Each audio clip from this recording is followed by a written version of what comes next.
I will say, although this idea came up somewhere at a cocktail 2 or 3 years ago, it really was Costas who took it and ran with it and made it what it is today in partnership with these organizations. So maybe just a few words on the hall. What is it?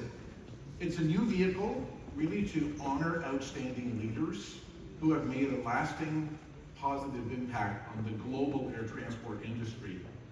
And we may ask the question, why are we doing this? I mean, there are multiple recognitions around the world for leaders.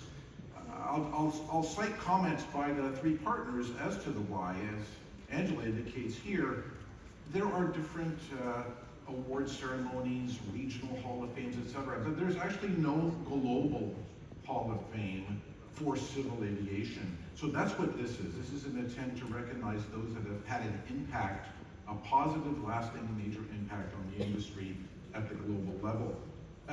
And as we saw from the award ceremony last night, Athens Airport, multiple award recipient at the award ceremony, it's about the pursuit of excellence. And we are today recognizing the first inductees into the Hall of Fame who have demonstrated that excellence, that the sky is, as Ioannis says, not the limit. And it's consistent with the mandate of Hermes, the mandate of Hermes being, among many things, to promote and present to the wider public aviation and its contributions. And these are people coming into the hall today officially who have contributed not just to aviation, but to the economic, political, and social development of the world. And for us at Korn Ferry, as many of you know, we are about leadership. And today we recognize 50 leaders for their great contributions. In terms of the criteria for selection to the hall, all of the nominees are evaluated against very consistent criteria which have been established by the working group. They have to have made a major positive and lasting impact on the commercial air transport industry at the global level.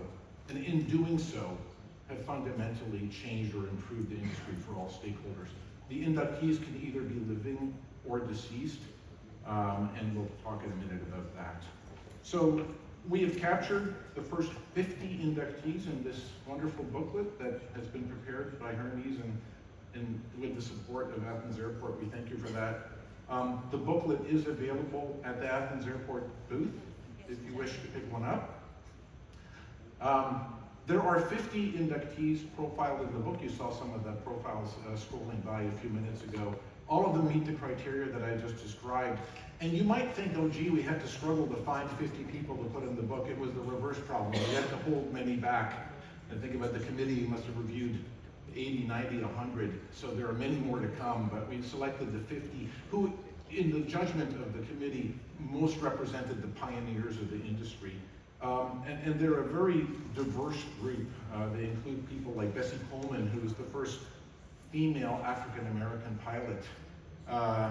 Maurice Flanagan, Sir Maurice Flanagan, who was the founder and first first CEO of Emirates, which is a major force in industry, and even a proud Greek, Aristotle Onassis, founder of Olympic Airways, who really helped bring a modern aviation industry to Greece and to the world. So I would say, thank goodness for the gerontocracy, which we heard about, because without these great leaders.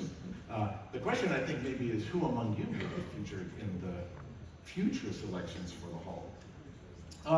Briefly about the process, and then we're going to bring this to a close. There is a nominating committee, comprises Hermes President Angela Gittins, immediate past President of ICAO, Dr. Bernard Hallieux, of course, Costas, as the Director General of Hermes, and myself in my role at Korn Ferry, with the support of our various organizations. And then the nominations are put forward to an Air Transport Hall of Fame membership committee. Given that this year there were no inductees before we've established the hall, the nominations were put to the board of directors, which unanimously approved the first group coming in.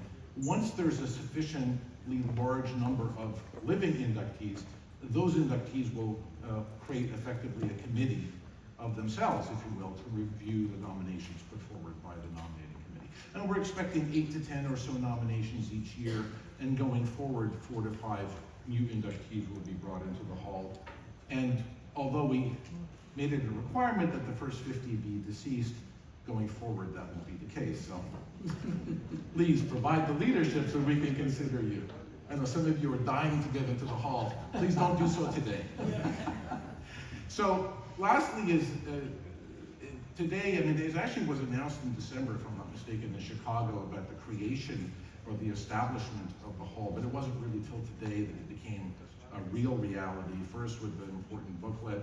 Second, there's a microsite that's been established for the hall. And then most importantly is that you'll actually see the 50 inductees profiled both in this book, but actually those of you who are using the connector between the main terminal and the satellite. And I believe there's a brief video to show about that.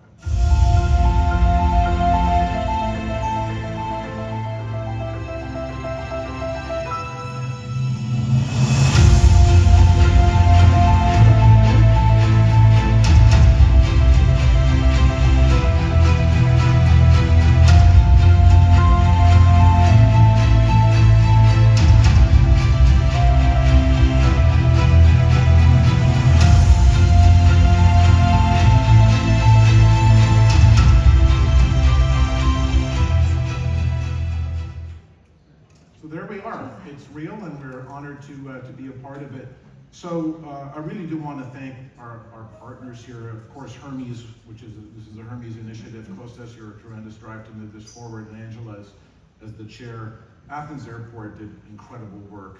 Not just Ioana, but her team, Theta, and many others in pulling this all together and making it a physical reality at the airport. And of course, Olivier for providing an opportunity for us to share a few words about this today. And with that, I'd like to invite Olivier on stage, as well as Dr. Yannis Parachis to come up as well, so we can take a photo of the book with everyone who is on stage here today. Please join us.